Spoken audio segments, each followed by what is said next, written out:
كوما اقل هیچ نبوشه اول لسه آزادی و خاچی شيء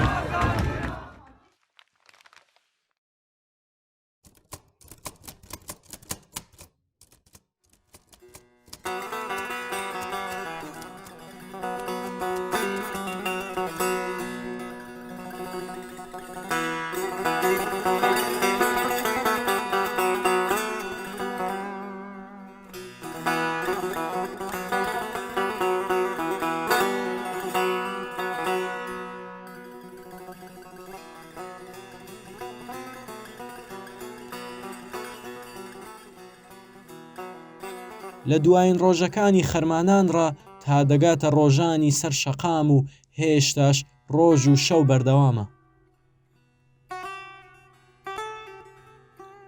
هیوایە پێرسپێکتیڤ بە هەرەوەز و ئیرادەیەکی شۆڕشگێڕانە ببێت بە خەتێکی سوور بۆ بەرزڕاگرتنی ڕۆحی شۆڕش و تێکشکانی کۆماری داگیرکار و تەرۆریست و سێدارە. دیوارەکان تریبۆنی ڕاستینی شۆڕشگێڕان و ڕوونترین ئاوێنەی دۆزەخ. لە دوایین ڕۆژی هاتنە سەر شەقاممان چەند مانگێک تێدەپەڕێت. سەرەتای سەرماوەز لە مەهاباد هاوکات بوو دەگەڵ دڕندانەترین سەرکوتی شۆڕشگێڕان و خۆپیشاندەران و بە دوای ئەوەدا ڕفاندنی بە کۆمەڵی لاوان بە نیوەشە و بێ سەر و شوێنکردنیان بە دەستی سیپای تیرۆریستی پاسداران و جاشەکان. فقط حكومة نظامك كامل برقرارات.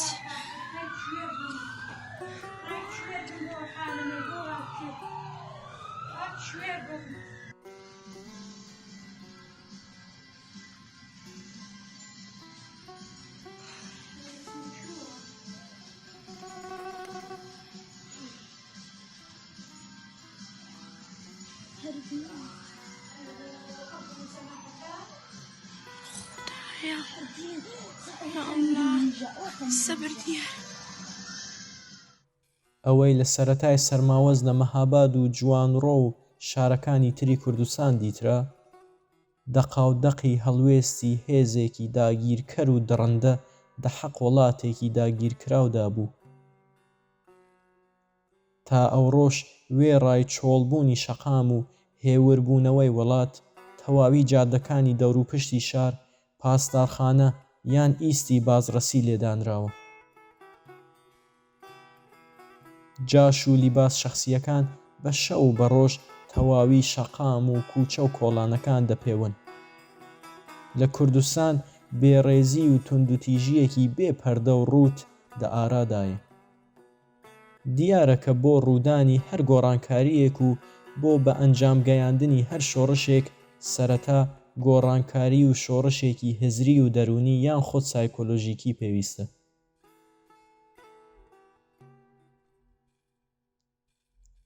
شۆڕشی ژن ژیان ئازادی وەک ئیبراهیمێکی بچکێنی سەدەی 21 بت و تابۆی زاڵیەتی ڕژیمی شکاند.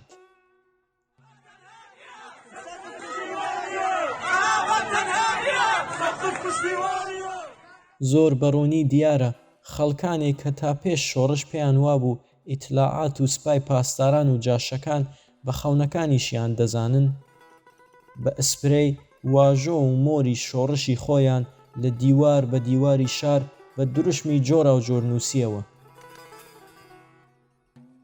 ژن ژیان ئازادی، شەڕی مەشەڕی ژیانە،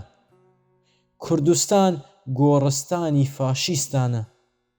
بژی ئازادی، وەرنە پێش مەچنە پاش ببنە کورد مەبنە جاش، سەقز سەرهەڵدانە قەندیل بەرخۆدانە. لە سەرەتای شۆڕشدا سپا و جاشەکان پێش ڕووناکبوونی وڵات دەهاتن دروشمەکانیان پاک دەکردەوە، ئێمەی شەوانە بۆمان دەنووسینەوە. ئەوەندە دیوار دەنووسمەوە تا دەڕوخێ، جا ئەتۆ هەر پاکیکەوە. دەڕاستیدا دیوارەکان ڕاستەقینەترین تریبۆنی ئێمەن و ڕاستەوخۆ ڕەوت و ئاراستەی شۆڕشمان پێشان دەدەنەوە. نە سەلتەنەت نە ڕەهبەری، دموکراسی بەرابەری،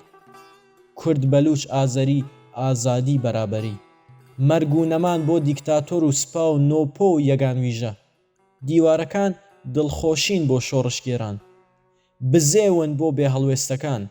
یان بە قەڵی فارس قەشرە خاکێسەری ئالۆز کەری خەیاڵی داگیرکەر و دیکتاتۆرن لە دەستکەوت دەگەڕێن شەوێک لە شەوان حەوزە گەورەکەی پارکی میلەت یان خۆتباخی میکایلمان پڕ کرد لە ڕەنگی سوور حەوزێک خوێنمان ساز کرد بۆ ڕۆژی دواتر و تا ئەوڕۆ شارەداری هەرچی حەوز و گۆڵی نێوشار هەیە بەتاڵی کردووە دیوار و دروشمەکانمان سپا و جاشەکان سەرەڕای ئەو تەشکیلاتە گەورەی سەدا و سیما و لەشکرێک فێڵ و تەڵەکە بازی میدیایی وەک شۆڕشگێران پەنای هێناوەتە دیوارەکان مارگ بەر وەتەن فروش مارگ بەر تەجزیە تەلەب جانان فەدای ڕەهبەر اختشاشگەری هەرامزادە بەهۆی ئەو شکستە بەرفراوانەی دیتویانە هەر بە ئەوەندە ڕازی نەبوون و هەڕەشە و جنێ و بە خەڵک دەنووسنەوە ما بەرمیگەردیم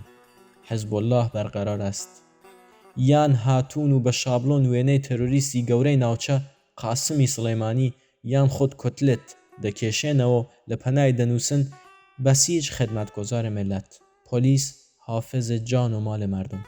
ڕژیمی داگیرکەری تەرۆر و سێدارە لاوانی شۆڕشگێر سەلاخی دەکات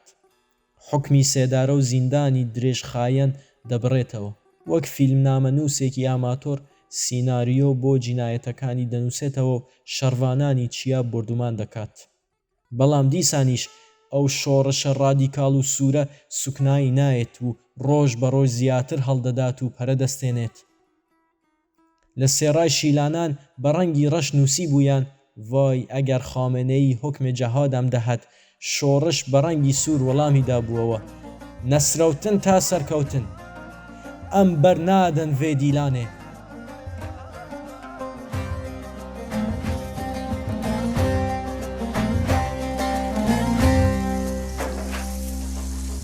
Hala şer gürme gürme de bilabetin ve meydanı Govvendi ger yadımme dümme Emberin adını ve dilanı ve govendi Diru kevanı rimme rimme de bilabetin ve meydanı